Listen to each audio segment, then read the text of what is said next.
Welcome to Beauty as a Birthright, a podcast that explores awakening our six senses: touch, smell, sight, hearing, taste, and intuition through embodied Daoist practices. I'm Dr. Tamsin Lee, a Daoist metaphysical expert and founder of Elemental Archetypes, sharing face reading, Batsa astrology, and seasonal living. And I'm Dr. Paige Yang, owner of an integrative health clinic in Honolulu and founder of Yang Face, a culturally appreciative Chinese facial tool brand. Join us on our personal journeys as we navigate the complexity of inner, outer, and relational beauty. We'll chat about how awakening our beauty through the six senses impacts our relationship to aging, childhood trauma, romantic relationships, motherhood, dating, careers, and so much more. Let's awaken our senses and explore beauty as a birthright. Hello, everyone. Welcome back. Hi, Paige.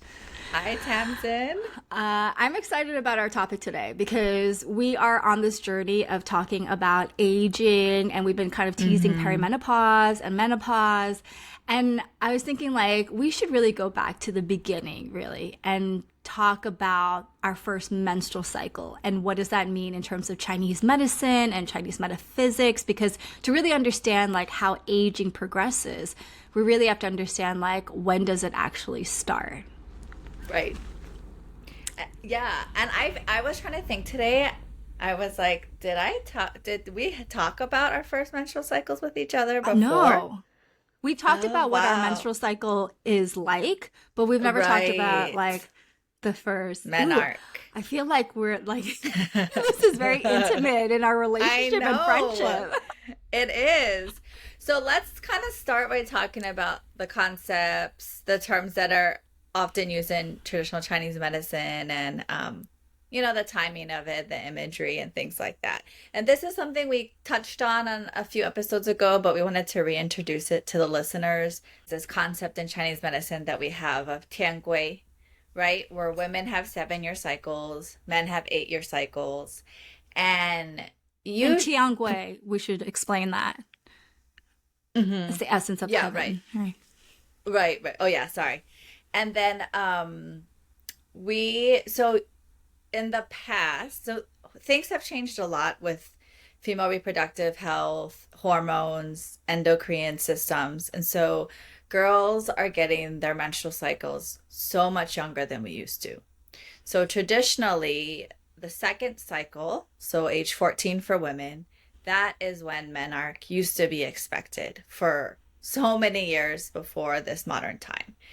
And that also was termed, so we can say menarche, we can say second cycle of the tiangui for women. And then we can also say this term red phoenix. And so red phoenix is kind of the start, the menarche. And then maybe another episode, we'll talk about this white tiger, like the other anchoring end of menopause. Yeah, and for those who don't understand, menarche is a conventional medicine, Western terminology of when your menstrual cycle starts. And the red phoenix is a metaphor of that phase in terms of East Asian medicine, more like metaphysics. Right. And the thing that I love that you had said in a previous episode is how the red phoenix, like you want to catch it. And you want to, it's like hard to take your eyes off of it. It has this fire quality. It's obviously red. And then as people go through perimenopause and menopause, they experience phoenix rising symptoms. And it's the phoenix taking flight and kind of leaving the scene for the white tiger to come in. So you see women that have like hot flashes and these like spontaneous sweats. And that's this phoenix rising kind of a symptom. So it all works out this kind of story that we have in line.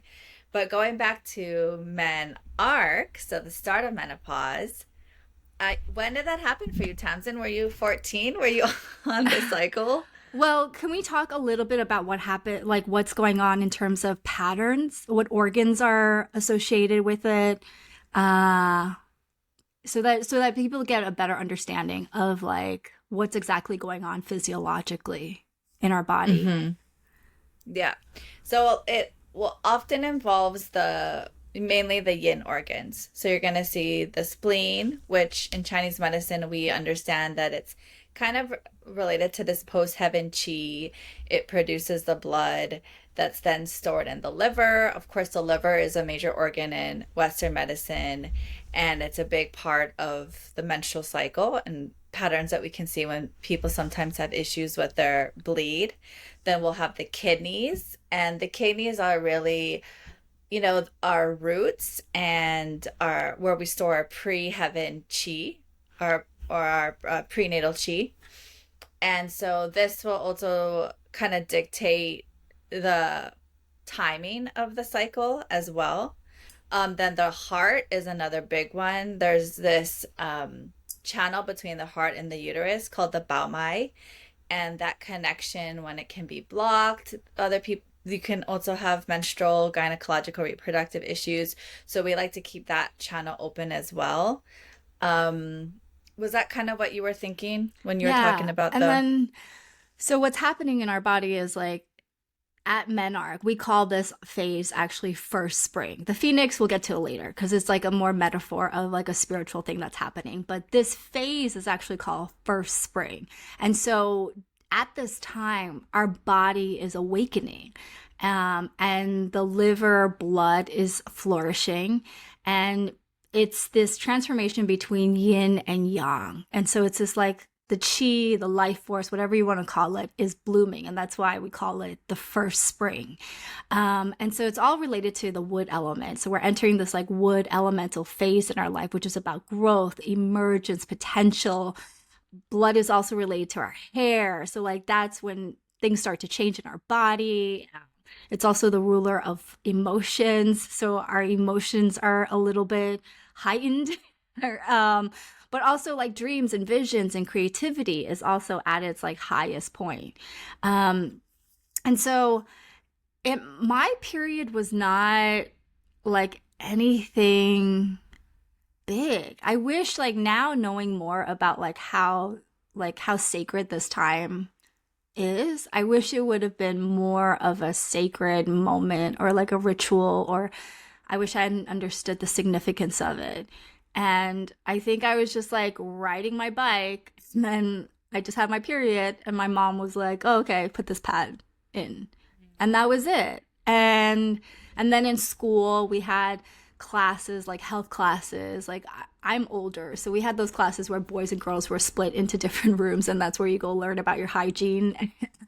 um, and overall, my period was like I was so, I don't know, I never really was connected to it. I didn't have a lot of cramps or heavy bleeding. I didn't experience like, migraines or these really intense symptoms. Like it came every month and that was it. Uh, I did hear a lot from my peers and my friends complaining a lot about it. And so I felt like I needed to complain about it even though I wasn't feeling any of that. And I felt like I needed to hate this thing that happens every month because that's how everyone else felt about it. But to me, Right. it wasn't very distracting in my life. Like it wasn't that significant. How old were you, or what grade were you in? I think I was like 12 or 13. So, Okay. yeah. I know. I'm always trying to do. I'm like, is that seventh grade? Yeah, Sixth or seventh? yeah, something like that. Yeah.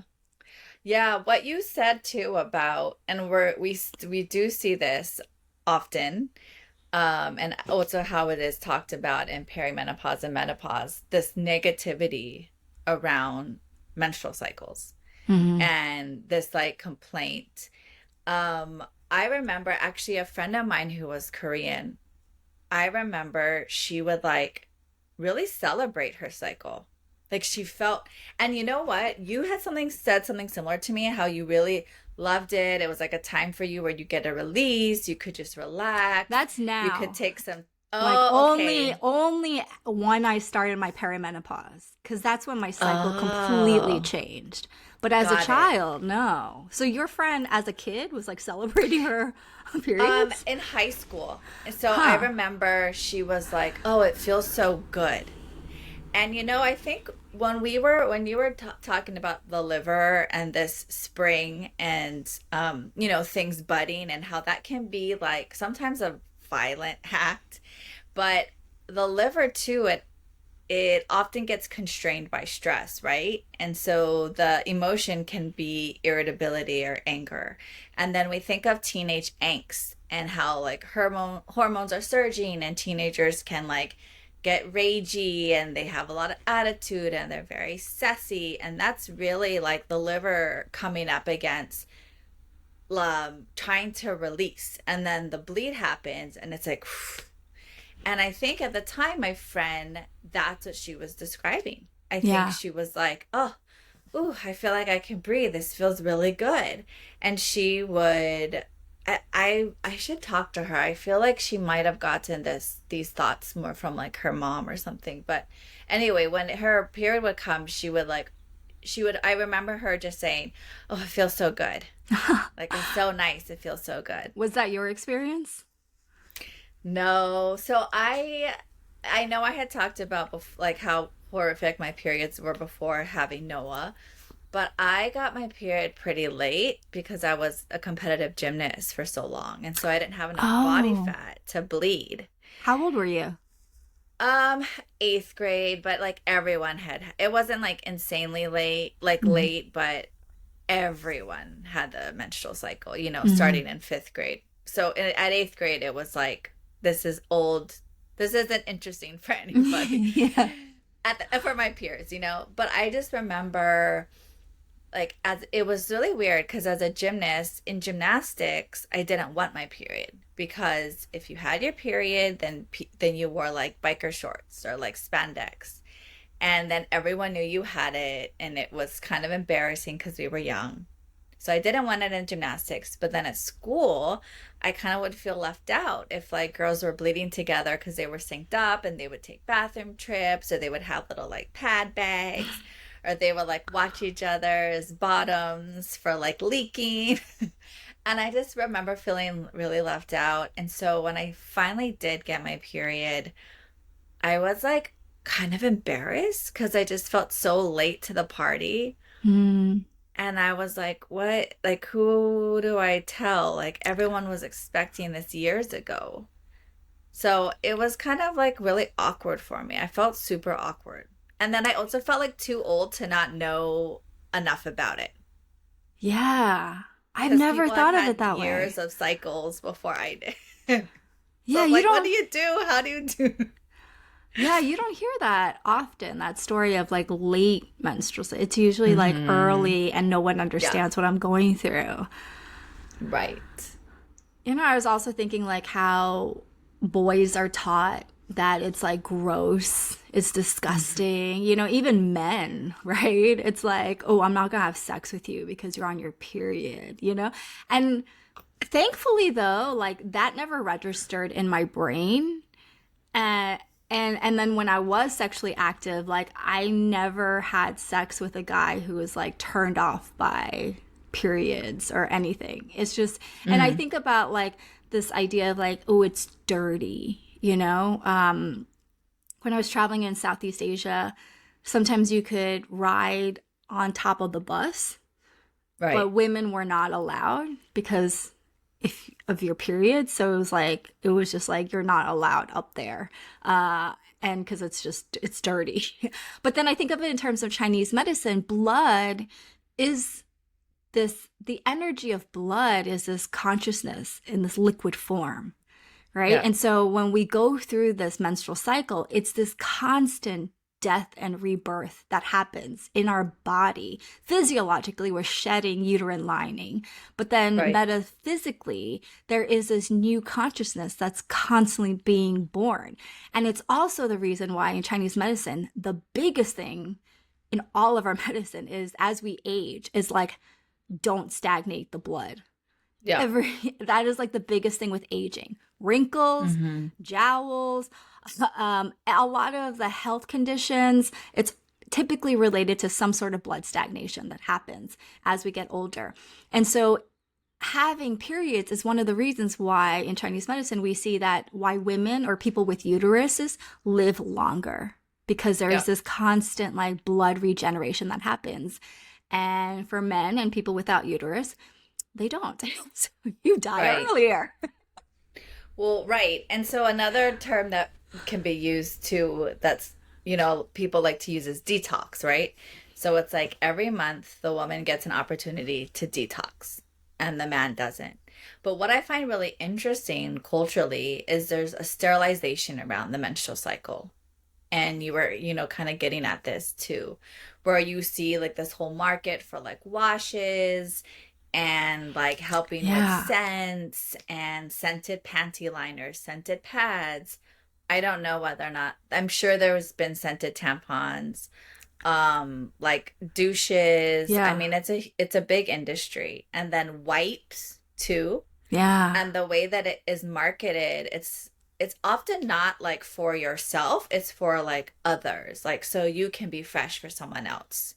Oh, So you don't yeah. have to worry about like the smell. So your smell can attract someone instead, and it's gonna smell like pineapples or flowers or whatever.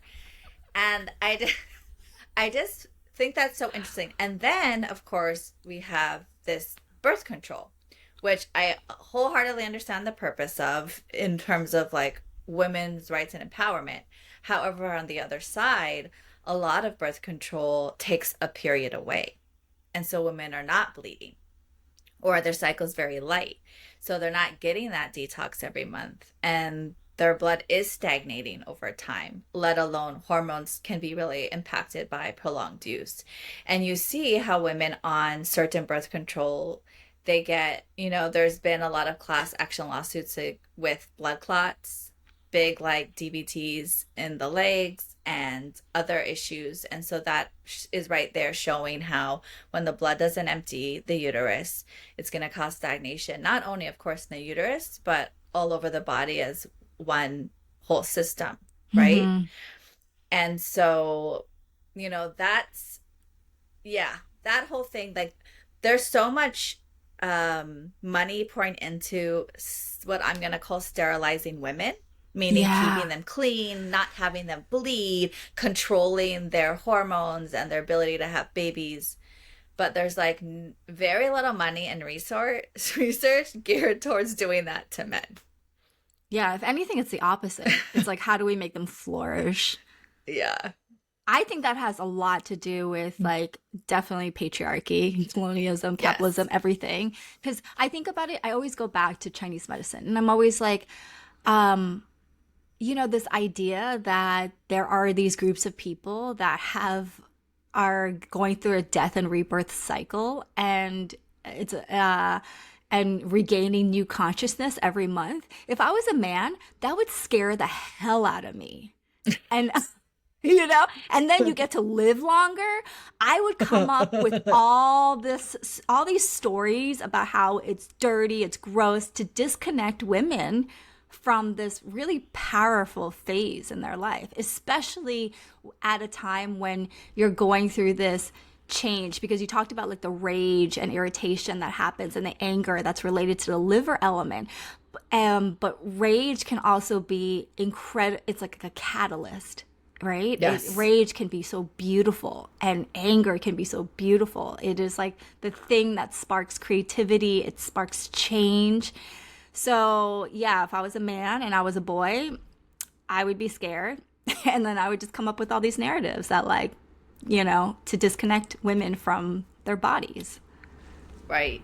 And I think too, like blood leaving the vagina, it has such a different, again, in like Western culture and Western medicine than blood leaving the veins, so, like the arm. So for example, like vampire facials are really popular, like these PRP plasma things are really popular. But like a minute a woman gives herself like a facial from her own menses flow, or like uses it to fertilize plants in her house, or gives it back to the ocean or something, people are like, that's disgusting. Or like, how, you know what I mean?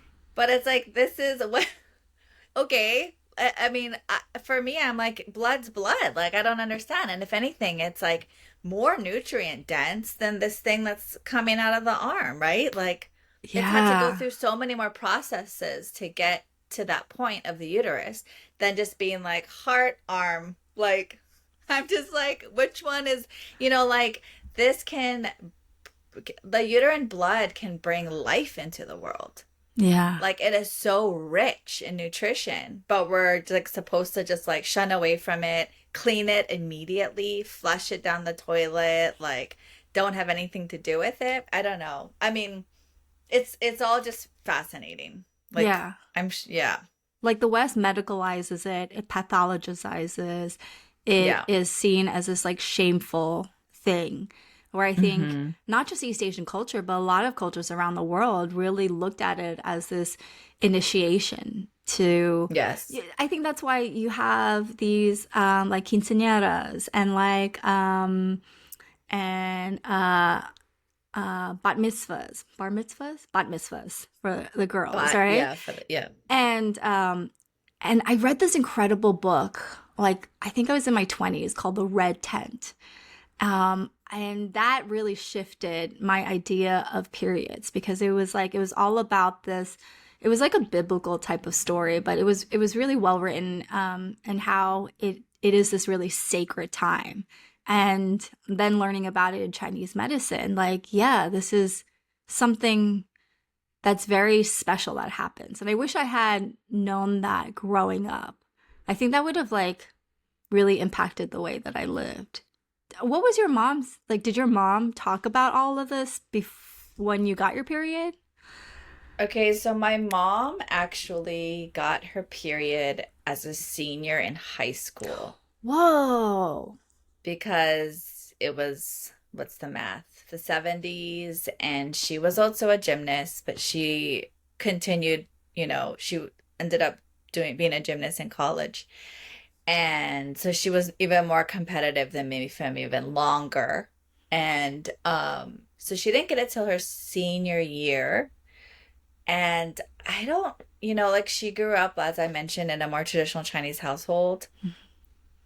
And of course, she had four siblings and she's the middle one. So I'm sure she was aware of like things, cycles happening with my grandma or her own mother. But she rarely talked about her experience with like menstruating and when she was younger. So like she didn't. Oh, I remember. Okay, I remember all she would say to me was like, "I was a senior in high school, so you'll probably be much older." And so I think that was her way of like reassuring me, like, "Don't worry, it's gonna happen. You're not missing out," kind of a thing. And I was older too. Like that was kind of the thing. Like as middle school like was almost came and gone and I still didn't have it. It was spring 8th grade now that I remember. Like I just feel like she was like, okay, but that was the extent of it. Not a whole lot. What about your mom? I don't know her period story. I should ask her. But I do Mm-hmm. know similar, like her menopause or her transition to menopause was very easy too. Like it kind Oh, of that's how it's been for nice. me. Like she didn't like experience, I don't know if she experienced hot flashes. If she did, it was very minimal. Um, I keep checking in with myself. I'm like, am I really in this phase? Like, because it's not, I'm not saying that I'm not going through changes, but then when I hear other people what they're having to go through, I'm like, okay, I don't experience it on that level. Right. But don't you feel like a huge, I mean, yes, there's a genetic component, but don't you feel like another huge factor is your knowledge of Chinese medicine and how to really take care of yourself Maybe, yeah, I think that's and part of it. following the season and the cycles Yeah. and the cosmos, and then therefore you're gonna have an easeful transition. Yeah. I also think it's like the fact that I don't have kids. I think that's a big thing. Mm. And that's something that people don't like to hear, but it's true. It's like because when you have a child, a lot of your energy, your chi, your jing, and especially your blood is lost. And then it also goes to the child. And Yeah. so I've kept all of that, you know? Hmm. And that's on purpose. Like I've always known that I didn't want to have children. And so I think that has a lot to do with it because I've lived a crazy life where I've expended a lot of my chi in other ways. Yeah. Um, but I think, yeah, that's something I'm struggling to talk about because people don't want to hear that, Oh my especially God. moms. I really want to hear this. Like, because it is so true. Why do you think people don't want to hear it? Like they're like envious? I mean, what's the Oh man, am I gonna get in trouble? Mom's gonna come after me. No, this is fascinating for me to hear. I think it goes back. It also touches upon like there is this new like you know when I've always like I said I've always known that I didn't want children. Like Hmm. I've always known that. Um, and now it seems like there are more and more women who are like purposely living a child-free life. And now I see younger generations where they're like, no, right? And I've always felt very alone in that. And people would say, "Oh, it's you're still young, you'll change your mind." And in my heart, I was like, I'm never going to change my mind. And now I'm at the perimenopause stage where I can still get pregnant now. But Right. I'm like crossing fingers. Let's not do this.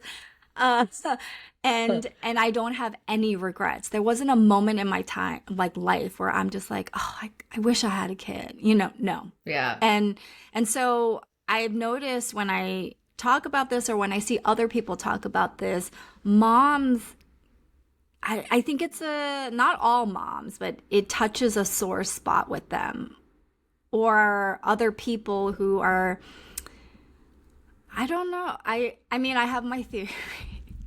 I think being a Yeah. mom is very difficult. And I think we live in a society where if you're a mother, you are only supposed to share the great stuff about being a mom. And you are not supposed to share that sometimes it's difficult. Sometimes you don't like your kid. Sometimes you don't want to be a mom. Sometimes you just want to be alone for an hour. Yep. And and so I think that conditioning conditions some women to really double down on like, it's the best, it's everything that I wanted. Everything is great all the time, all the time. And it's like, it's okay if you don't like your kids sometimes, or it's okay if you don't like being a mom. That doesn't make you a bad mom. And I don't think that sort of conversation is being spoken. But I Yeah. also feel weird about saying this because I'm not a mom. No, I think I love that you're saying this. I mean, because I think it's super, what's the word? I actually think you're really in touch with the reality, of what you're explaining. And I also, it's so, you know, because I'm one of those, I may have said this on a previous episode. I love my kid, but I don't really like kids. I don't know if you said I that like before. I like mine, and you know, just in case anyone cared, he was unplanned. So I never entered into my adulthood really like yearning to be a mother and thinking that I needed to have kids and I couldn't wait and I really wanted one and I needed to find a husband so I could have one. Like I never had that ever. And then it happened and he was due on my birthday, and so I just decided to let nature handle it, and he arrived on my birthday, so it was all meant to be. I love him. I didn't want anymore, and of course things have happened that I wasn't able to foresee, and that might be a different episode. But and I like my friends kids if they're sweet, and I like my family members kids if they're sweet. But otherwise, I don't like kids. Like, I'm just like, you, like, I'll be that person, like, at a resort in a hot tub, and kids will be, like, jumping in and splashing, and I'll be like, where's your parent? And I'm sure that people look at me and they're like, oh, that's not a mom. I'm just like, oh, no, I'm a mom, but, like, I'm also trying to enjoy my life. And I'm also one of those moms that I'm just going to be honest with all of this. Like, I used to have these mom escapes where I would be like, oh my God, I would like reach out to other moms. I'm like, let's go on a mom escape. And so many moms would give me this look like, can we say that? Like, what does that mean? Is that mean to say? Like, what are we escaping? Yeah. Yeah. And I would be like, what do you mean? From your children, from your husband. Yeah, exactly.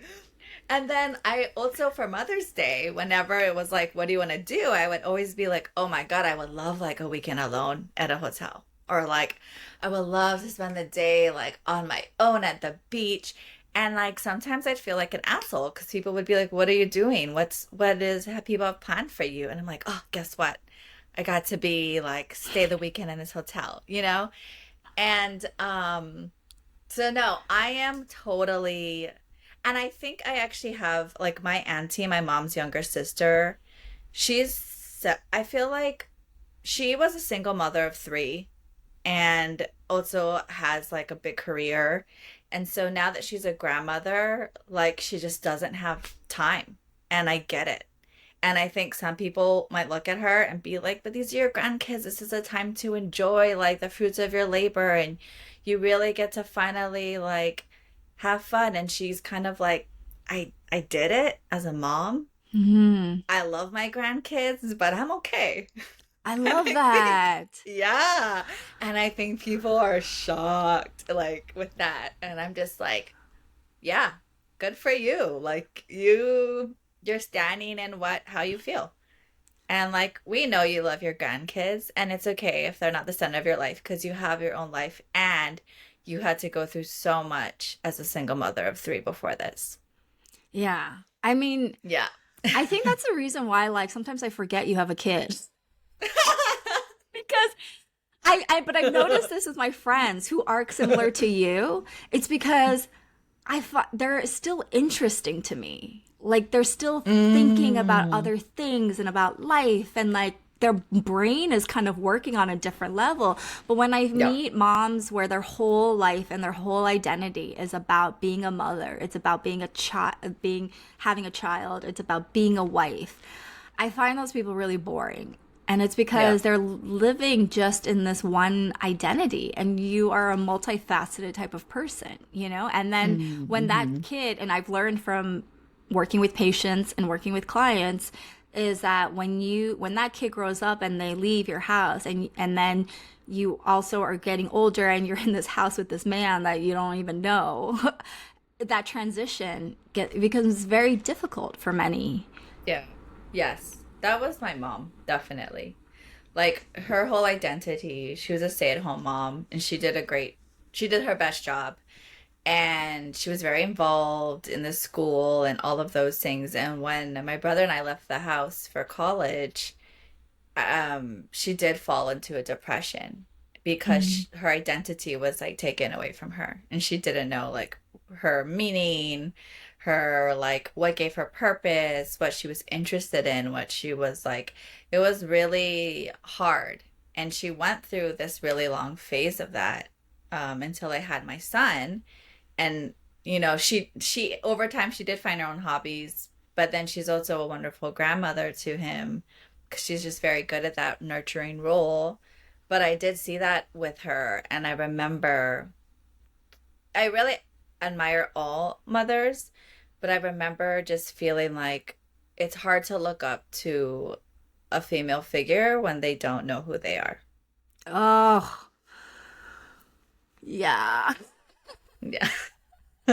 Yeah. Yeah. Yeah. Oh my God. Oh man. Oh, I have so much. We should do a whole episode about that. Yeah. Yeah. But I do want to talk about the Phoenix because we kind of dropped it, Yes. and we Okay, kind of yes. that is like the best part of all of this. So the Phoenix is, there are certain, everything in Chinese medicine is metaphors of what's happening in nature. And a lot of what you can understand about life and what's going on in your body, everything is related to metaphors and mythologies. Like these are just ways to understand life. And we were saying at Menarche, we enter the first spring. The second spring happens after menopause, and the first spring is symbolized by this mythological bird called the phoenix, and it's fire related. It's about renewal, immortality. It's the heightened symbol of feminine power, of grace, destiny.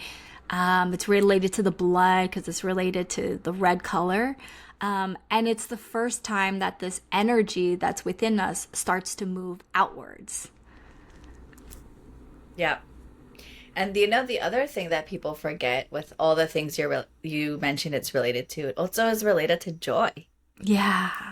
Yeah. And so earlier when we were talking about how people have been conditioned to like really complain about their bleeds or like really dislike them and find the negative in them, actually what was also meant by the phoenix in that symbolism is like a moment of joy and celebration. So like when my friend would celebrate her bleed, or now when you feel good about your bleed coming, and so that's another quality that we have. Yeah. And this it's such a powerful like image of like a burning bird. It's so fierce, it's Mm-hmm. so bold. And then I think about this time for girls or people with uteruses around this time where I think back my life and then I see it in other girls. There's this moment like between being a child and then your menarche. And I feel like it's a short period where they're just wild in the best way, like so fierce and so powerful. And then society just kind of cuts it off. And it's like, and then they start being focused on, outward appearance or not being awkward, not being weird, like really kind of dimming their light, dimming their fire. This is when Mean Girl starts happening. This is when boys start, we start centering our energy on boys. And it's just like, I think that's society like shutting it down. But when you think about this like space and where you are the weirdest, the wildest, like just, fierce, bold. It's just, I don't know. I was thinking about that. I'm like, that's sad that we lose Yeah, them. yeah, absolutely. So you think about, I mean, it's cute when you were like this mythical creature, and of course in my head it's like It's that's real. real. But so you know what so much of this reminds me of though is like trying to control women's power. So the phoenix, usually women will bleed, let's say 1 week a month. And it really goes hand in hand with a phoenix and like let's say this idea of the sighting, right? You're not going to see a phoenix like every day all month long. You're going to catch like moments of it and glimpses of it, or like it's here and then it's showing up, right near where it was earlier, and that's really like that week that you're bleeding, that it's like there. Mm. And then you stop bleeding. And then it's like, oh, the phoenix is where to go. And you're kind of like searching again. So that coming and going, there's also power in that. And I still love what you were saying, like when we talked about this before in a previous episode about like wanting to like catch it or like wanting to grab at it. And I feel like that battle is just like, it could be so powerful that it needs to be like caged, because somehow that like threatens the like patriarchy or male dominance, or so they need to control it, they need to cage it, they need to not let it be seen, otherwise people will realize its power. Mm-hmm. Like it's really interesting how that, I mean, because I'm like, what would be the counterpart for a man? I don't think they have anything similar to like a blazing beautiful They do, rising. though. Yeah, They okay, but like become, around this age, what would it be? yeah, they start entering their green dragon phase. Oh, So right, they that's right, become a that's right. green dragon. So that's also fierce, I mean, like, still the phoenix is a Yeah. lot fiercer because look at Yeah. us. We're burning and like we're beautiful and gorgeous. But you get to be a dragon. So Yeah.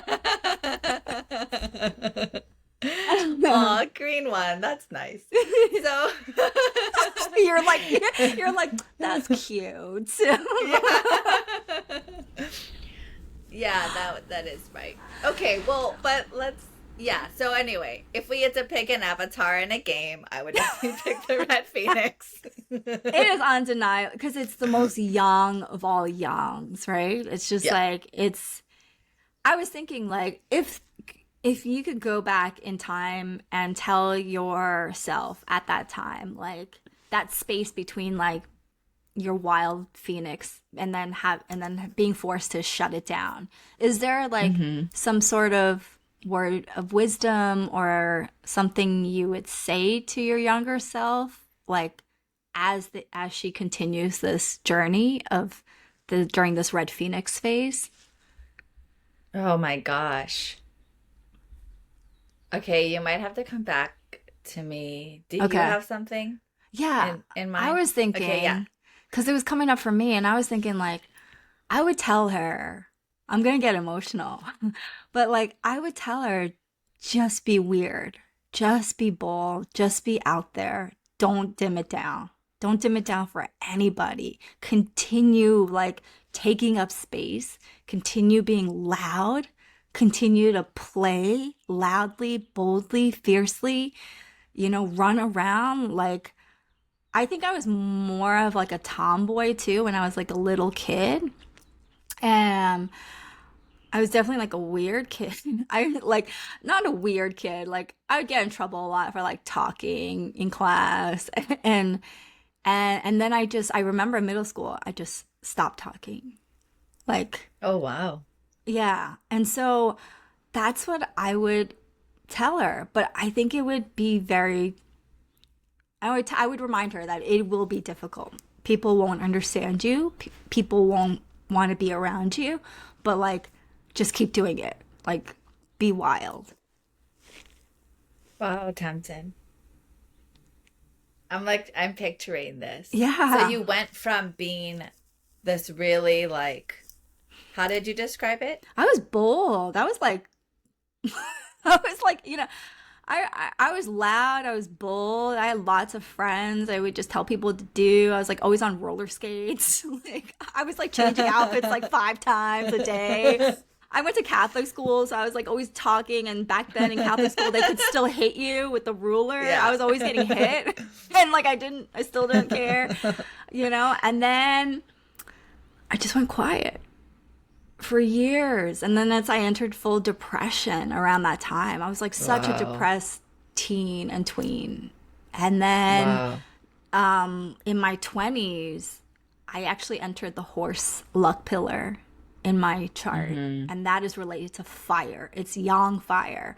So it's like, in your 20s too, that's like another surgence of your yang coming in again, right? So on top of that, like I'm at the peak of my phoenix era, Right. and then I had this yang fire horse, which is a peach blossom luck animal, and it's all about sexuality and like aggressiveness and a masculine energy. And then I just like lived it up. It was great. Well, maybe, Yeah. yeah. Okay. I wonder if you needed that. I mean, I love what you want to tell your younger self, but it also sounds like you were like saving up reserve for that next period of like really going wild. But you could have had it both. I mean, you were, in that stage, that Red Phoenix stage. You could have had it both. It was a very Continue to be difficult bold and It was a yeah. very difficult time in my life. I mean, that was the low, like, I was such a depressed kid and nobody knew what Mm. depression was, at that time. It's literally like what you said. It's like I felt like I was being caged in. Yeah. Wow. Yeah. Yeah. Well, I mean, to answer your, now that I thought about it, I think I probably would have had more fun.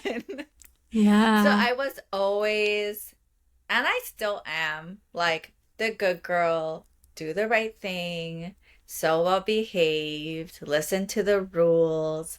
And I think because I went through puberty so late and I got my period so late, I was very I was so boyish for so long.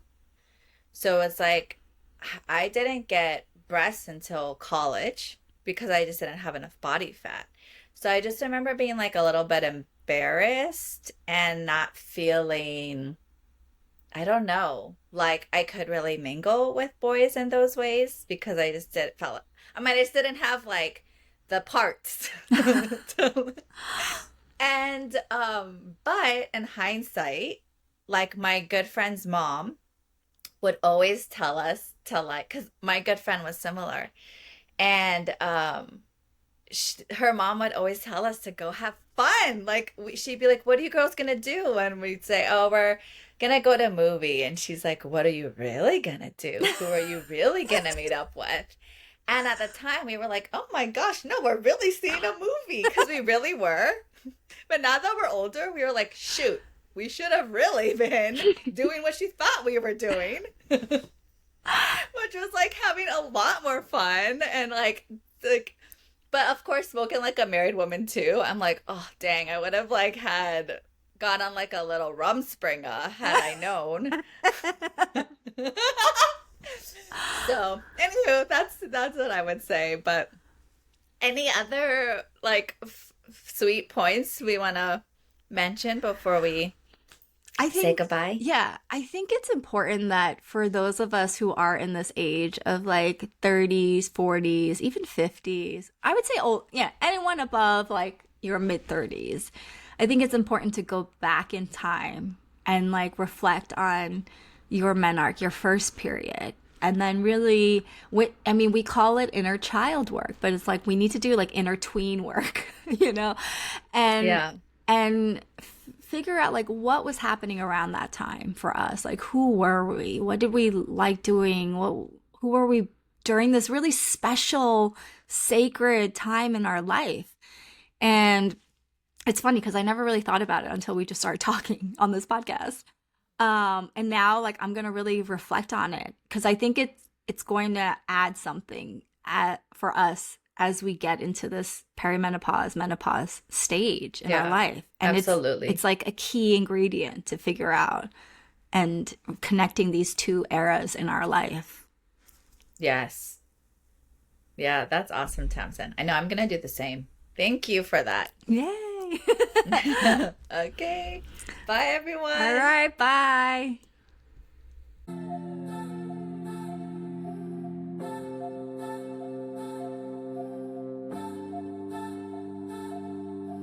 Well, that's it for today. If you like this episode, please share it with a friend and give us a review to let us know how you've been navigating your beauty journey.